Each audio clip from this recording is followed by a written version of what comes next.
ಇನ್ನು ಅತ್ಯಾಚಾರಿ ಪ್ರಜ್ವಲ್ ರೇವಣ್ಣ ಸಾಕ್ಷ್ಯ ನಾಶ ಮಾಡೋದಕ್ಕೆ ಬಹಳಷ್ಟು ಪ್ರಯತ್ನ ಪಟ್ಟಿದ್ರು. ಆದರೆ SIT ಪೊಲೀಸರ ಮುಂದೆ ಪ್ರಜ್ವಲ್ ಆಟ ನಡೀಲಿಲ್ಲ. ಕೆಲವೊಂದು ಸೂಕ್ಷ್ಮ ವಿಚಾರಗಳೇ ಪ್ರಜ್ವಲ್ ತಗಲಾಕೊಳ್ಳೋ ಹಾಗೆ ಮಾಡ್ತು. ಈ ಒಂದು ಇಂಟ್ರೆಸ್ಟಿಂಗ್ ವಿಚಾರ, ಇದು ಇಂಟ್ರೆಸ್ಟಿಂಗ್ ಸ್ಟೋರಿ ಇದೆ, ಬನ್ನಿ ನೋಡೋಣ.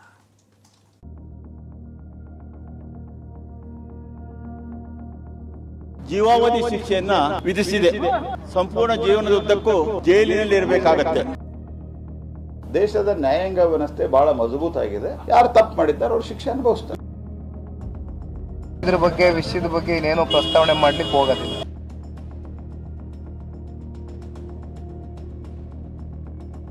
ಅತ್ಯಾಚಾರ ಕೇಸ್ನಲ್ಲಿ ಪ್ರಜ್ವಲ್ ರೇವಣ್ಣಗೆ ಕಂಟಕವಾದ 5 ಸಾಕ್ಷಿ. ಅತ್ಯಾಚಾರಿ ಪ್ರಜ್ವಲ್ ರೇವಣ್ಣ ತಗಲು ಹಾಕೊಂಡಿದ್ದೆ ರಣರೋಚಕ. ಅತ್ಯಾಚಾರಿ ಪ್ರಜ್ವಲ್ ರೇವಣ್ಣ ಸಾಕ್ಷ್ಯ ನಾಶಕ್ಕೆ ಪ್ರಯತ್ನಿಸಿದ್ರು. ಆದರೆ SIT ಪೊಲೀಸರ ತನಿಖೆ ಮುಂದೆ ಪ್ರಜ್ವಲ್ ಆಟ ನಡೆಯಲಿಲ್ಲ. ತನಿಖೆ ವೇಳೆ ಪ್ರಜ್ವಲ್ ರೇವಣ್ಣ ತಗಲು ಹಾಕೊಂಡಿದ್ದೆ ರಣರೋಚಕವಾಗಿದೆ. ಯಾವ್ಯಾವ ಸೂಕ್ಷ್ಮ ಸಾಕ್ಷಿಗಳೇ ಮುಳುವಾಯ್ತು ಅನ್ನೋ ಇಂಟ್ರೆಸ್ಟಿಂಗ್ ಮಾಹಿತಿಯನ್ನೇ ಎಳೆಯಾಗಿ ಹೇಳ್ತೇವೆ ನೋಡಿ. ಹೊಳೆ ನರಸೀಪುರದ ಗನ್ನಿಕಡ ಗ್ರಾಮದಲ್ಲಿ ಪ್ರಜ್ವಲ್ಗೆ ಸೇರಿದ ಫಾರ್ಮ್ ಹೌಸ್ ಇದೆ. ಈ ತೋಟದಲ್ಲಿ ಕೆಲಸದ ಆಳುಗಳ ಮನೆಯಲ್ಲೇ ಸಂತ್ರಸ್ತೆ ಇದ್ರು. ಆ ಮನೆ ಮೇಲೆ SIT ದಾಳಿ ವೇಳೆ ಸಂತ್ರಸ್ತೆ ಸೀರೆ ಹಾಗೂ ಒಳ ಉಡುಪು ಸಿಕ್ಕಿದ್ವು. ಇವುಗಳಲ್ಲಿ ಪತ್ತೆಯಾದ ವೀರ್ಯ ಆಧರಿಸಿ ಆರೋಪಿ ಹಾಗೂ DNA ಪರೀಕ್ಷೆ ನಡೆಸಿದಾಗ ಕೃತ್ಯ ಬಯಲಾಗಿತ್ತು.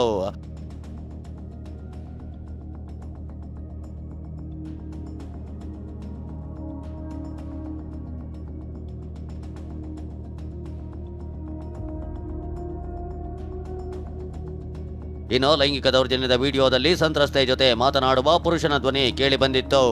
ಪ್ರಜ್ವಲ್ ಧ್ವನಿ ಪರೀಕ್ಷೆಯನ್ನು SIT ನಡೆಸಿತು. ಆಗ ವಿಡಿಯೋದಲ್ಲಿದ್ದ ಪುರುಷ ಧ್ವನಿಗೆ ಪ್ರಜ್ವಲ್ ಧ್ವನಿ ಹೊಂದಾಣಿಕೆ ಬಗ್ಗೆ FSL ವರದಿ ನೀಡಿತ್ತು. ಮೂರನೇ ಕಂಟಕ ನೋಡೋದಾದ್ರೆ, ವಿಡಿಯೋದಲ್ಲಿ ಸಂತ್ರಸ್ತೆ ಜೊತೆ ಮಾತನಾಡುತ್ತಿದ್ದ ಪುರುಷನ ಕೈಗಳು, ಸೊಂಟ, ಗುಪ್ತಾಂಗ ಹಾಗೂ ಕಾಲು ಸೇರಿ ಕೆಲ ಅಂಗಾಂಗಗಳು ಕಂಡು ಬಂದಿದ್ವು. ಅಂಗಾಂಗಗಳ ಹೋಲಿಕೆಗೆ ಪ್ರಜ್ವಲ್ ರೇವಣ್ಣ ದೇಹದ ವಿಡಿಯೋ ಚಿತ್ರೀಕರಿಸಿ FSLಗೆ ಕಳುಹಿಸಲಾಗಿತ್ತು. ಆಗ ಪ್ರಜ್ವಲ್ ದೇಹದ ಅಂಗಾಂಗಗಳಿಗೂ ಹೋಲಿಕೆ ಕಂಡು ಬಂತು.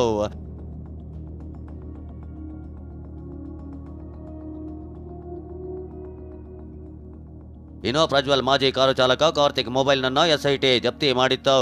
ಮೊಬೈಲ್ನನ್ನ FSL ತಜ್ಞರು ಪರಿಶೀಲಿಸಿದಾಗ ಪ್ರಜ್ವಲ್ಗೆ ಸೇರಿದ್ದ ವಿಡಿಯೋ ನಕಲಿ ಅಲ್ಲ, ಆರೋಪಿಯೇ ಚಿತ್ರೀಕರಿಸಿರೋದು ಅಂತ ಖಚಿತವಾಗಿತ್ತು.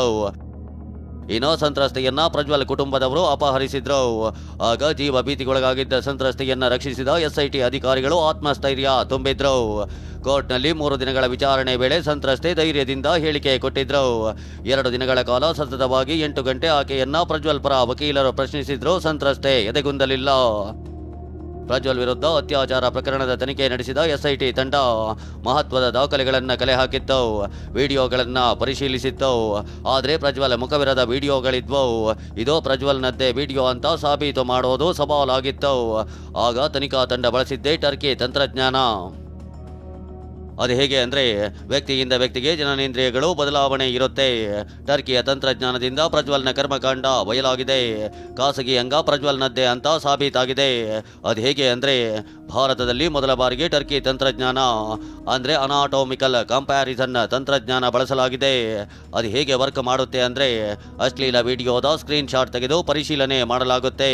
ಫೋಟೋ ಹೈ ರೆಸಲ್ಯೂಷನ್ಗೆ ಪರಿವರ್ತಿಸಿ ಪರೀಕ್ಷೆ ನಡೆಸಲಾಗುತ್ತೆ. ವ್ಯಕ್ತಿಯ ಖಾಸಗಿ ಅಂಗ, ಸೊಂಟ, ಕೈ ಫೋಟೋ ಹೋಲಿಕೆ ಮಾಡಲಾಗುತ್ತೆ. ಚರ್ಮ ವೈದ್ಯರು, ಮೂತ್ರಶಾಸ್ತ್ರ ತಜ್ಞರಿಂದ ಪರಿಶೀಲನೆ ನಡೆಸಲಾಗುತ್ತೆ. ಫೋಟೋ ವ್ಯಕ್ತಿಗೆ ಹೋಲಿಕೆ ಮಾಡಿ ವಿಡಿಯೋದಲ್ಲಿರೋ ವ್ಯಕ್ತಿ ಪತ್ತೆ ಮಾಡಲಾಗುತ್ತೆ. ಇನ್ನು ಕೋರ್ಟ್ ತೀರ್ಪಿನ ಬಗ್ಗೆ ರಾಜಕೀಯ ನಾಯಕರು ಕೂಡ ಮಾತನಾಡಿದ್ದಾರೆ. ಎಲ್ಲ ಅವರ ಕರ್ತವ್ಯ ಮಾಡಿದ್ದಾರೆ.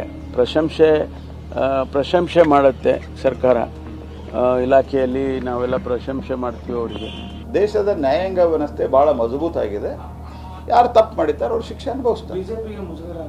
ಬಿಜೆಪಿಗೆ ಯಾಕೆ ಮುಜುಗರ ಆಗ್ತದೆ? ನಾ ಮಾತಾಡಿ ನೀನು ಅವ್ರು ನೋಡಿಲ್ಲ ಅಂದ್ರೆ ನಾನೇ ಮಾಡಲಿ. ಅವ್ರು ನೋಡ್ರಿ, ಎಲ್ಲ ಅದಕ್ಕೆ ಕಾಮೆಂಟ್ ಮಾಡೋದೇನಿದೆ ಹೇಳ್ರಿ. ಶಿಕ್ಷೆ ಆಯಿತು ಅಂದ್ರೆ ಅವ್ರ ಪ್ರಕರಣ ಹೊರಗಡೆ ಬಂತ, ಮೊದಲು ಗೊತ್ತಿರಲಿಲ್ಲ. ಅವ್ರನ್ನ ತನಿಖೆ ಮಾಡಿದ್ರು. ಕೋರ್ಟು ಸಮಗ್ರವಾಗಿ ವಿಚಾರಣೆ ಮಾಡಿ ತೀರ್ಪು ಕೊಟ್ಟಿದೆ. ಏನು ಹೇಳ್ಬೇಕು? ಅವ್ರ ಮೇಲೆ ಆರೋಪ ಬಂದಂತ ಸಂದರ್ಭದಲ್ಲಿ ಪಕ್ಷದ ವರಿಷ್ಠರು ಅವ್ರನ್ನ ಸಸ್ಪೆನ್ಷನ್ ಅಲ್ಲಿ ಇಟ್ಟಿದ್ರು. ಆಗಿನ್ನೂ ಅಪರಾಧಿ ಅಲ್ವೋ ಅಂತಕ್ಕಂಥದ್ದು ತೀರ್ಪು ಬಂದಿರಲಿಲ್ಲ. ಹಾಗಾಗಿ ಇದರಲ್ಲಿ ನಿಮಗೆ ಒಂದು ಸ್ಪಷ್ಟತೆ ಅರ್ಥ ಮಾಡ್ಕೊಳ್ಬೇಕಾಗ್ತದೆ. ಇದಕ್ಕಿಂತ ನಾನು ಹೆಚ್ಚು ಇದ್ರ ಬಗ್ಗೆ ವಿಷಯದ ಬಗ್ಗೆ ಇನ್ನೇನು ಪ್ರಸ್ತಾವನೆ ಮಾಡ್ಲಿಕ್ಕೆ ಹೋಗೋದಿಲ್ಲ. ಮಹತ್ವದ ತೀರ್ಪು ನೀಡಿ ಪ್ರಜ್ವಲ್ಗೆ ಜೀವನ ಪರ್ಯಂತ ಜೈಲು ವಾಸ ಶಿಕ್ಷೆ ವಿಧಿಸಿದ ಕೋರ್ಟ್ ತನ್ನ ತೀರ್ಪಿನಲ್ಲಿ ಸಂಸ್ಕೃತ ಶ್ಲೋಕವನ್ನು ಉಲ್ಲೇಖಿಸಿದೆ. ಯತ್ರ ನಾರ್ಯಸ್ತೋ ಪೂಜ್ಯಂತೆ ರಮಂತೆ ತತ್ರ ದೇವತಃ ಯತ್ರೈತಾಸ್ತುನ ಪೂಜ್ಯಂತೆ ಸರ್ವಾಸ್ತತ್ರ ಫಲಾಂಕ್ರಿಯ ಅಂತ ತೀರ್ಪಿನ ಮೊದಲ ಪ್ರತಿಯಲ್ಲೇ ಉಲ್ಲೇಖಿಸಲಾಗಿದೆ. ಅಂದರೆ ಮಹಿಳೆಯರನ್ನ ಎಲ್ಲಿ ಪೂಜಿಸಲಾಗುತ್ತದೆಯೋ ಅಲ್ಲಿ ದೈವತ್ವ ನೆಲೆಸುತ್ತವೆ.